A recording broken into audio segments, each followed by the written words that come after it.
नमस्कार. आज आपण दुधी भोपळ्याची वाफेवरची भाजी बनवणार आहोत. दुधी भोपळा म्हटलं की सगळ्यांचेच नाकं मुरडतात. पण एकदा अशा पद्धतीने ही भाजी बनवून बघा. खूप छान चविष्ट आणि अगदी नेहमी अशाच पद्धतीने बनवाल अशी ही दुधी भोपळ्याची वाफेवरची भाजी तयार होते. तर आज आपण इथे दुधी भोपळ्याची भाजी वाफेवरची बनवणार आहोत. तर एका पातेल्यामध्ये आपण फोडणीपुरते तेल गरम करून घेणार आहोत. तेल गरम झाले की पाव चमचा मोहरी छान तडतडली की त्यामध्ये पाव चमचा जिरे तडतडल्यानंतर आपण पाव चमचा हिंग, इथे आता एक बारीक चिरलेला कांद्याचा वापर करणार आहोत.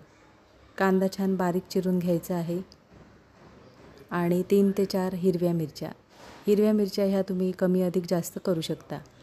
तर इथे तुम्हाला जर ही भाजी थोडीशी तिखट हवी असेल तर तुम्ही मिरच्यांचा जास्त वापर करू शकता. तर इथे गॅसची फ्लेम स्लो ठेवूनच आपल्याला कांदा आणि मिरची छान परतवून घ्यायची आहे.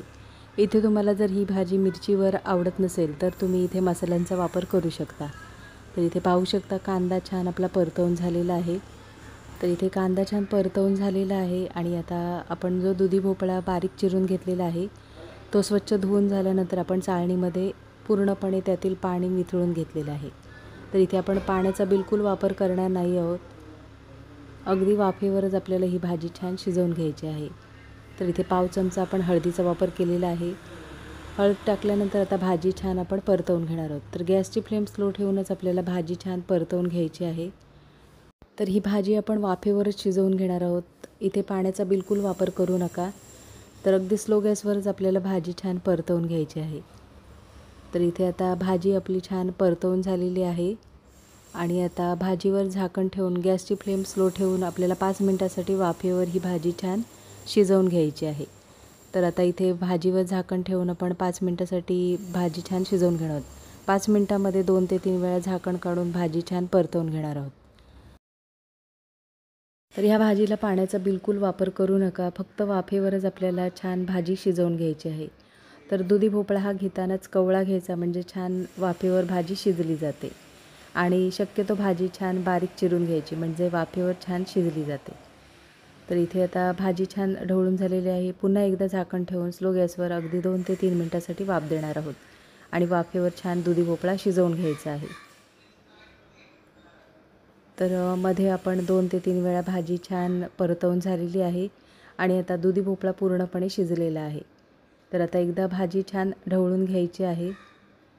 तर इथे गॅसची फ्लेम स्लो ठेवूनच आपल्याला भाजी छान शिजवून घेतलेली आहे आणि आता भाजी ढवळून झाल्यानंतर आपण भाजीमध्ये आता ओल्या खोबऱ्याचा वापर करणार आहोत. तर इथे आपण ओलं खोबरं भाजीमध्ये छान परतवून घेणार आहोत.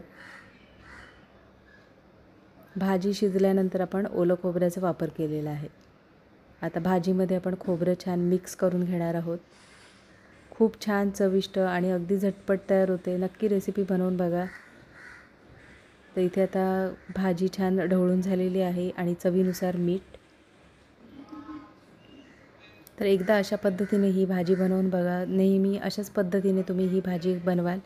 खूप छान चविष्ट अशी ही भाजी तयार होते. तर इथे आता मीठ टाकल्यानंतर भाजी छान ढवळून झालेली आहे आणि इथे आता आपली ही दुधी भोपळ्याची वाफेवरची भाजी छान तयार झालेली आहे.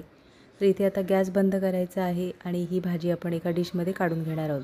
तर आजची रेसिपी आवडली असेल आणि चॅनलवर नवीन असला तर चॅनलला सबस्क्राईब करा आणि व्हिडिओ आवडला असेल तर लाईक शेअर करा. पुन्हा भेटू अशाच चमचमीत नवीन रेसिपीमध्ये.